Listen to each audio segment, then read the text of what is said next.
Olá, aqui é a Helga. Um bispo alemão zomba das vocações sacerdotais. O bispo Franz Joseph Overbeck de Essen é um dos bispos mais esquerdistas da Alemanha.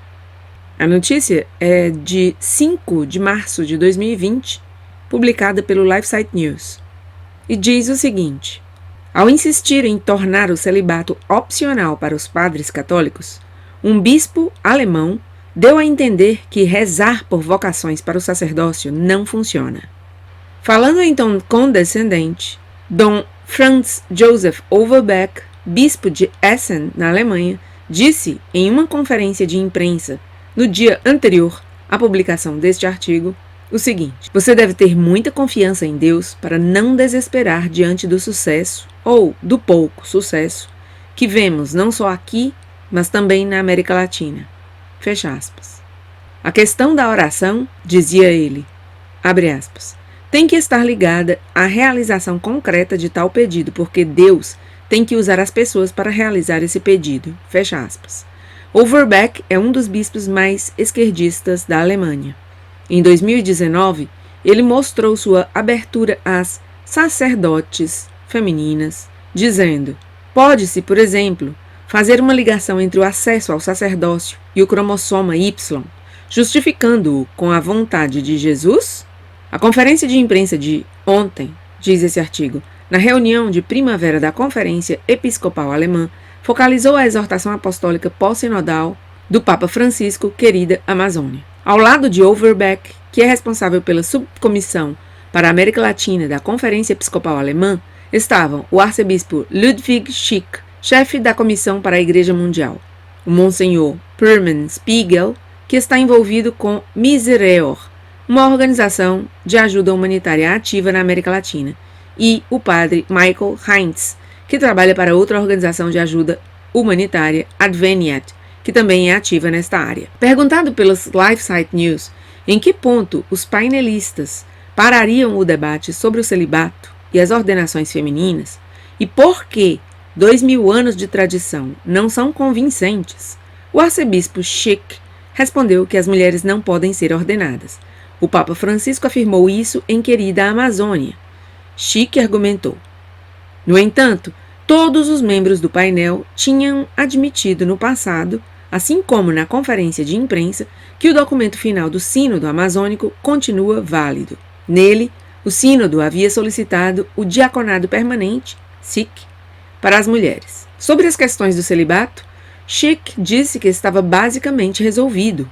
É possível que os homens casados sejam ordenados. Vemos isso em toda a tradição oriental do catolicismo. Vemos isso, como exceções, quando alguém da igreja protestante, como pastor, converte-se à igreja católica, disse Schick ao LifeSite News. Isso poderia ser expandido. Ele estava esperançoso em encontrar uma solução com a qual o maior número possível de pessoas possam viver. Mais tarde, Schick explicou que pode imaginar uma dispensa dada aos bispos na Amazônia que lhes permitiria ordenar homens casados devidamente formados para o sacerdócio. O cardeal Robert Sarah, prefeito da Congregação para o Culto Divino e a Disciplina dos Sacramentos, recentemente assinalou que fazer exceções em relação ao celibato para os que vivem na região amazônica é um erro. Uma exceção é transitória por definição e constitui um parêntese no estado normal e natural das coisas. Este foi o caso dos pastores anglicanos que retornaram à plena comunhão, mas a falta de um padre não é uma exceção. É o estado normal de qualquer igreja nascente, como na Amazônia, ou igrejas moribundas, como no Ocidente, disse Sarah em uma entrevista. Ele também expressou seu temor de que a exceção torne-se um estado permanente, levando a um enfraquecimento do princípio do celibato. O cardeal Sarah explicou que, historicamente, as coisas estão muito claras. A partir do ano 305, o Concílio de Elvira recorda a lei recebida dos apóstolos, a continência dos sacerdotes. Como a igreja estava apenas emergindo da era do martírio, uma de suas primeiras preocupações foi afirmar que os sacerdotes devem abster-se de relações sexuais com suas esposas. O cardeal Gerhard Müller, ex-prefeito da Congregação para a Doutrina da Fé, disse em janeiro de 2020 que o celibato foi pedido aos bispos, sacerdotes e diáconos desde o início. Na Igreja Oriental, partindo da tradição da Igreja primitiva e de forma alguma na sua continuação, foi permitido aos padres e diáconos pelo Concílio Quinissisext de 691-692, que era tipicamente realizado no Palácio Imperial e não numa igreja, pediram continuar a vida matrimonial, esclareceu Müller. No entanto, continuou, o clero casado ainda foi convidado a abster-se do ato conjugal algum tempo antes da celebração da Divina Liturgia. Dom Spiegel, que assim como o padre Heinz não estava vestido de padre, afirmou que as estátuas atiradas no Tibre durante o sínodo amazônico pelo católico austríaco Alexander Tugwell não eram, na verdade, estátuas da Pachamama. Ele contradisse diretamente o Papa Francisco, que disse aos membros do sínodo amazônico o seguinte: gostaria de dizer uma palavra sobre as estátuas da Pachamama que foram retiradas da igreja de Traspontina, que estavam lá sem intenções idólatras e foram jogadas no Tibre. De acordo com Spiegel, as estátuas só mostraram vida e abundância da região amazônica. Ele disse que não havia nenhuma apostasia ou idolatria com as estátuas da Pachamama em várias cerimônias religiosas no Vaticano.